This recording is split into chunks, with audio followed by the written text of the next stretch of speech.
कई इंसान ये जन जेरे दुनिया तो टुर गए उन्होंने औलादा आण ॾिनी फोटू भाई साढ़े प्यो ना फोटू लगा रही महफूस रही भरा ना लगा रही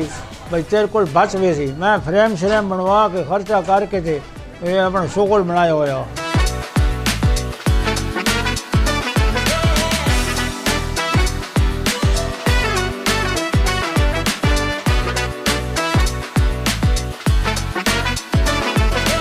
कई ये फोटू पिया सारे को दे रहे हैं मतलब मेरे जमण तो ही पहलों नहीं लगे हुए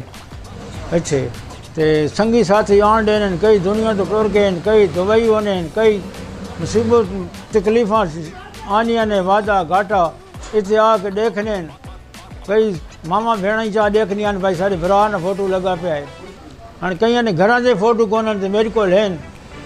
नवे कई आदमी अल होर आन के देसो भाई कई बात बादशाह सही आन तो ख़राब थी गया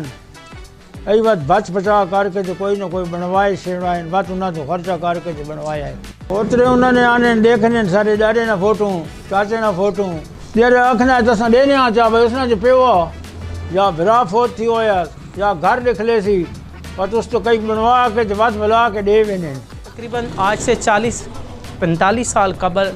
मेरे दादाजी के जो है कज़न थे उन्होंने इनको एक तस्वीर दी थी। वो मैं यहाँ पर आया और इनके पास वो कलेक्शन देखे, इनके पास काफ़ी तादाद में पुरानी तस्वीरें थी। वहाँ पर इनके पास अंबार लगा हुआ था तो वहाँ से मैंने वो तस्वीर ढूंढी और मैं इनका शुक्रगुज़ार हूँ कि वो तस्वीर इन्होंने मुझे दी। अब मैं वो फ़ोटो जाके प्रिंट कराऊँगा और पुरानी तस्वीर इनको वापस करूँगा जबकि नई तस्वीर अपने घर में सजाऊँगा। ना ना साको कोशिश नहीं देने कैसे वो खुशी नाल गिन वेने खुशी नाल देने चाहो या कई नहीं देने तो ना चलो ना ना प्यो तो साको कहिड़ी लोड़ है प्यो दे वजे भरा दे वजे तो निका भरा गिन वेंदा है भाई मेरा भरा फोत थी गया तो मेहरबानी करो असां दे छड़े हाँ इतनी अरसे ने विच मतलब असां कोई तजारत नहीं की थी भाई उन्होंने कोई पैसे की थी वादा जा घाटा तो अपनी शौक को रखियो से